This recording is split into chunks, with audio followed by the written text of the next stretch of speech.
السلام علیکم every one, کیسے ہیں جی آپ سب؟ امید کرتی ہوں سب ٹھیک ہوں گے۔ آج کے جو ہے نا ولاگ کی شروعات ہو رہی ہے میرے ناشتے سے۔ تو یہاں پہ میں بنا رہی ہوں ناشتہ، کیونکہ آج مجھے بہت زیادہ ایکسائٹمنٹ تھی۔ میں اٹھی ہوں اور جلدی جلدی اپنا سارا کام میں نے ختم کیا ہے، اور پھر جو ہے نا میں نے ناشتہ میں ابھی ریڈی کر رہی ہوں، کیونکہ آج مجھے جانا ہے اپنے نانوں کے گھر۔ اور جو ہے نا شادی کے بعد یہ ایک لڑکی سمجھتی ہے کہ جب اس نے اپنے ایسے کسی رشتوں کے گھر جانا ہوتا ہے نا، تو وہ کیا اس کے دل میں فیلنگ آ رہی ہوتی ہے۔ تو بس آج جو ہے نا میں نے جانا ہے نانوں کے گھر، تو میں جلدی جلدی سے پہلے سارا کام ختم کیا، اور پھر ناشتہ میں نے جو ہے نا بنا لیا ہے۔ اب بھی ان دونوں کو جو ہے نا، پاپا اور بیٹے کو میں ناشتہ کرواتی ہوں، اور پھر جو ہے نا میں جلدی سے ریڈی ہو جاؤں گی، کیونکہ جاؤں گی میں نانوں کے گھر۔ آپ لوگوں کو میری آواز سے ہی لگ رہا ہوگا کہ میں کتنی زیادہ ایکسائٹڈ ہوں۔ پتہ ہے جب میں چھوٹی تھی نا، تو سب سے زیادہ جو سکون کی جگہ ہوتی تھی نا، وہ نانی کا گھر ہوتا تھا، اور ہم لوگ جو ہے نا ویکینڈ کا انتظار کرتے تھے کہ جا کے ہم لوگ اسپینڈ کریں نانوں کے گھر۔ اور جب جاتے تھے وہاں پہ، تو واپسی پہ جب مما نے ہمیں ڈھونڈنا ہوتا تھا نا، تو ہم ملتے نہیں تھے۔ کوئی چھپا ہوا ہے نانوں کی چارپائی کے نیچے، تو کوئی چھپا ہوا ہے خالہ کے پاس، کیونکہ جو ہے نا ہم نے واپس ہی نہیں جانا ہوتا تھا۔ اتنی زیادہ وہاں پہ رکنے کا ہمیں جو ہے نا وہ جنون ہوتا تھا کہ ہم لوگ کہتے تھے وہاں سے واپس جانا ہی نہیں ہے۔ اور واقعی میں نانوں کے گھر کی ایک بات ہی الگ ہوتی ہے۔ وہاں صبح کی روشنی بھی جو ہے نا وہ پیاری لگتی ہے، اور رات کا اندھیرا بھی جو ہے نا وہ سکون والا لگتا ہے۔ وہاں کوئی ڈر نہیں لگتا، وہاں ایک سیف فیل ہوتا ہے، ہمیں کچھ بھی برا نہیں لگتا، وہاں پہ سب ہی سب اچھا لگتا ہے۔ نانوں کے ہاتھ کا کھانا، اب بلیو کریں ویسا ذائقہ کسی کے ہاتھ میں بھی نہیں آ سکتا، چاہے بڑے سے بڑا کوک بھی ہونا۔ جو چیز نانوں نے بنائی ہے نا، اس کا ذائقہ تو کسی میں آ ہی نہیں سکتا۔ تو اتنا مزے کا کھانا، اور ان کے ہاتھ کی روٹی کی تو بات ہی الگ ہوتی تھی۔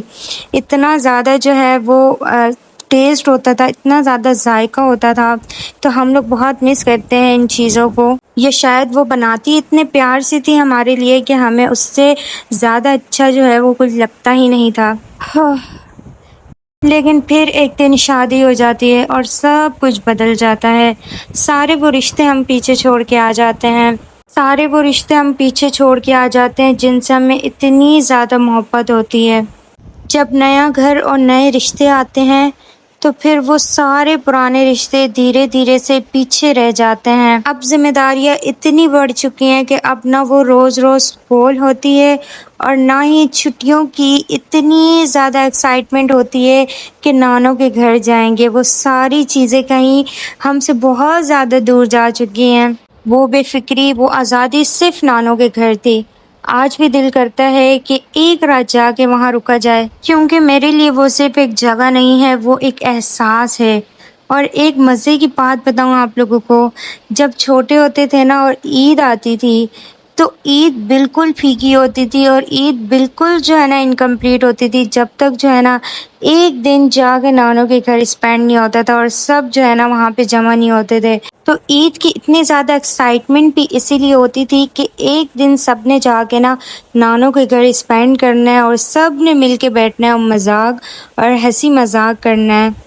شادی کے بعد سب یہ تو کہہ دیتے ہیں کہ تمہاری ذمہ داری بدل گئی ہے، لیکن کبھی کسی نے یہ نہیں کہا کہ تمہارا دل ابھی بھی نانوں کے گھر پہ ہی لگتا ہے، کیونکہ یہ احساس کوئی بھی نہیں کرتا۔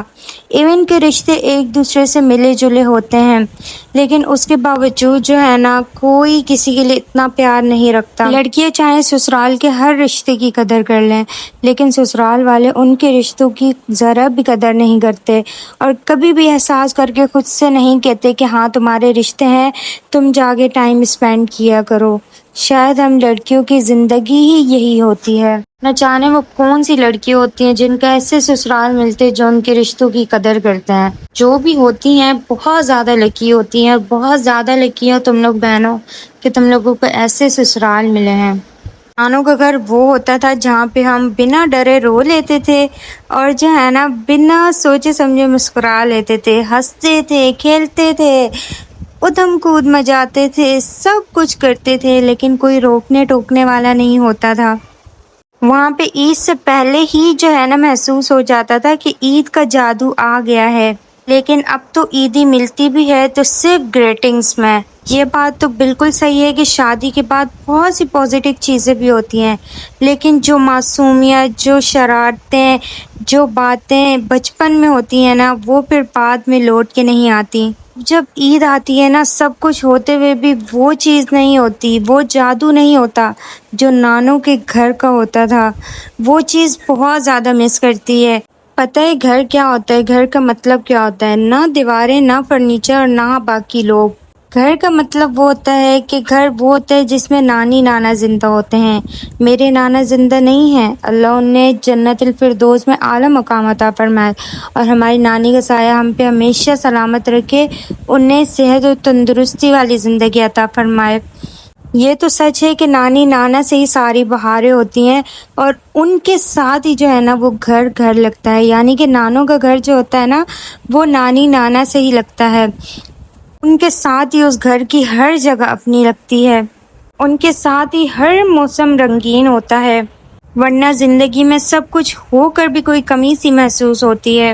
نانی نانا کو ہونا ہی گھر کو گھر بناتا ہے، ورنہ جو ہے نا صرف مکان ہوتے ہیں جہاں پہ صرف خاموشی ہوتی ہے۔ اور سچی بات ہے یہ۔ آپ سب بتائیں کہ شادی کے بعد آپ سب لوگوں میں سے کس کس کا جو ہے وہ مائکہ آباد ہے، یعنی کہ نانوں کا گھر کس کس کا آباد ہے، اور کون کون جو ہے نا جاتا ہے نانوں کے گھر اور اپنے ریلیٹیوز کے گھر، اور سب آپ لوگ مجھے کمنٹس میں بتائیے گا، خاص کر میرڈ گرلز، اور یہ بھی بتائیے گا کہ آپ سب کے نانا نانی سلامت ہیں یا پھر نہیں۔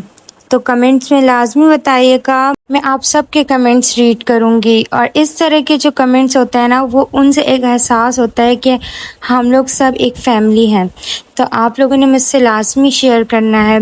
اچھا ایسا ہوتا ہے نا کہ بہت سے گھر ہوتے ہیں جہاں پہ جو ہے نا نانا یا نانی میں سے کوئی ایک چلا جائے یا دونوں چلے جائیں تو پھر جو ہے نا بہت کم ماموں ہوتے ہیں جو کہ اس گھر کو نانوں کا گھر بنا کے رکھتے ہیں، جو کہ ہم سے اتنا ہی پیار کرتے ہیں، ہمارا اتنا ہی احساس کرتے ہیں جیسے نانا نانی کرتے ہیں۔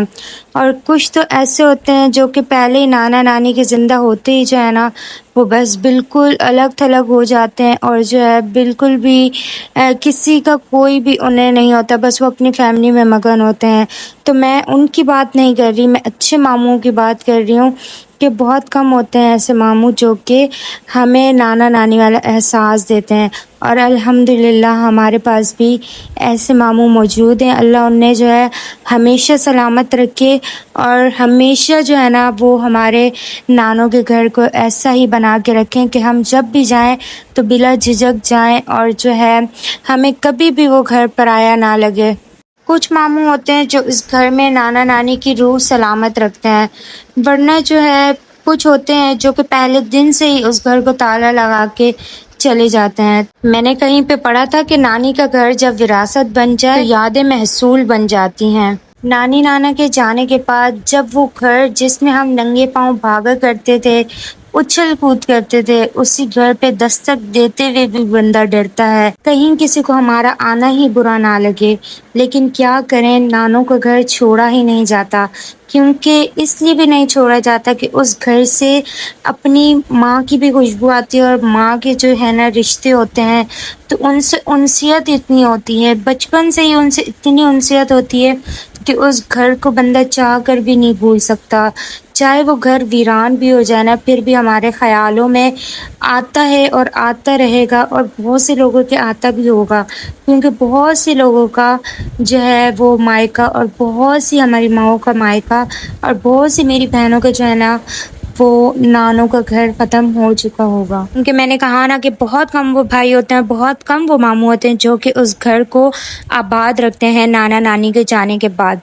تو بس میری یہی دعا ہے کہ جن کے نانا نانی زندہ ہیں اللہ انہیں جو ہے سلامت رکھے، ان کا سایہ ہم پہ جو ہے سلامت رکھے، اور جن کے اس دنیا سے جا چکے ہیں اللہ ان سب کی مغفرت فرمائے اور ان کے درجات بلند فرمائے۔ بس آج کا ولاگ یہی تھا، آئی ہوپ کہ آپ لوگوں کو اچھا لگا ہوگا۔ میں نے چھوٹی چھوٹی سی کلپس بھی شیئر کی ہیں نانوں کے گھر کی، اور ساتھ میں آپ لوگوں کے ساتھ یمی سی ریسیپی بھی شیئر کی ہے۔ آئی ہوپ کہ آپ لوگوں کو آج کی ویڈیو اچھی لگی ہوگی، اچھی لگی ہے تو لائک کر دیں، شیئر کر دیں، اور میرے چینل کو سبسکرائب کر دیں۔ ملیں گے انشاءاللہ کسی اور ولاگ میں، کسی اور ویڈیو میں، تب تک کے لیے اللہ حافظ۔